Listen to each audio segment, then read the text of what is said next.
युद्ध के दुष्परिणाम दुनिया के हर कोने में हुआ है, मगर हमें यह सौभाग्य प्राप्त है कि हमारा नेतृत्व यशस्वी प्रधानमंत्री जी के नेतृत्व में देश के किसी भी अंग पर असर नहीं पड़ा। एफर्ट है सरकार का। सीमावर्ती जो जिला है जो नेपाल से सटा हुआ है उस पर विशेष निगरानी रखने का डायरेक्शन हम लोगों ने दिया है ताकि खाद नेपाल में तस्करी न किया जाए। हमारे प्रधानमंत्री जी ने देश को आश्वस्त किया, किसानों को आश्वस्त किया कि साहब हम सरकार हमारी किसानों की कठिनाइयों को दूर करने के लिए और कठिनाई न आवे किसानों के लिए स्पष्ट तौर पर प्रधानमंत्री जी ने देश को आश्वस्त किया है कि हम पूरे सतर्क हैं और हर तरह से हम किसानों को समस्या को आने नहीं देंगे, इसकी देखरेख कर रहे हैं। काला बाजारी हमारा दायित्व बनता है। हम कंसर्न हैं खाद्य विभाग से खास तौर पर कि कोई होर्डर ना होर्डिंग करे और ना कोई काला बाजारी करे और इसका इस समय का कोई नाजायज लाभ नहीं उठाते। इसलिए सभी जिला में हमने कहा है कि खाद के स्टॉक का वेरिफिकेशन करिए। किसानों को पश्चिम एशिया में विगत दिनों में युद्ध चल रहा है और युद्ध के दुष्परिणाम दुनिया के हर कोने में हुआ है, मगर हमें यह सौभाग्य प्राप्त है कि हमारा नेतृत्व यशस्वी प्रधानमंत्री जी के नेतृत्व में देश के किसी भी अंग पर असर नहीं पड़ा है। एफर्ट है सरकार का। और कृषि क्षेत्र सबसे बड़ा क्षेत्र है, इस पर भी असर नहीं पड़ा है।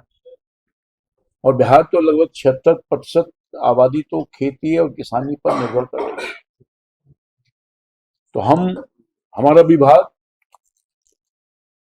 चिंता कर रहा है। हमारे सारे रैंक एंड फाइल अधिकारी से लेकर कर्मचारी तक सक्रिय हो गए हैं। जिला से लेकर के जो हमारा पंचायत स्तर तक हमारा जो विंग है वो सब सक्रिय है कि कहीं से कोई प्रॉब्लम ना आए। और आज मैंने इसी संदर्भ में अपने अधिकारियों की बैठक बुलाई और साथ ही साथ जितने जिला कृषि पदाधिकारी और जेडीए थे उनसे संपर्क किया और सारी बातों की जानकारी हमारे सेक्रेटरी साहब, डायरेक्टर साहब, मैं स्वयं एक एक बातों की जानकारी दी है, उनको इंस्ट्रक्शन दिया है। और मैं समझता हूं कि सभी हमारे अधिकारी शामिल हुए। अभी आपने देखा होगा पिछले दिनों ही पार्लियामेंट चल रहा है, हमारे प्रधानमंत्री जी ने देश को आश्वस्त किया, किसानों को आश्वस्त किया कि साहब हम सरकार हमारी किसानों की कठिनाइयों को दूर करने के लिए और कठिनाई न आवे किसानों के लिए स्पष्ट तौर पर प्रधानमंत्री जी ने देश को आश्वस्त किया है कि हम पूरे सतर्क हैं और हर तरह से हम किसानों को समस्या को आने नहीं देंगे, इसकी देखरेख कर रहे हैं। और हमारा विभाग, कृषि विभाग, हमारे सारे अधिकारी, जैसा कि मैंने आपको कहा, कोई अफवाह फैला करके किसानों को दोहन न करे इसकी चिंता कर रही है। और खास तौर पर जो काला बाजारी हमारा दायित्व बनता है। हम कंसर्न हैं खाद्य विभाग से खास तौर पर कि कोई होर्डर ना होर्डिंग करे और ना कोई काला बाजारी करे और इसका इस समय का कोई नाजायज लाभ नहीं उठावे।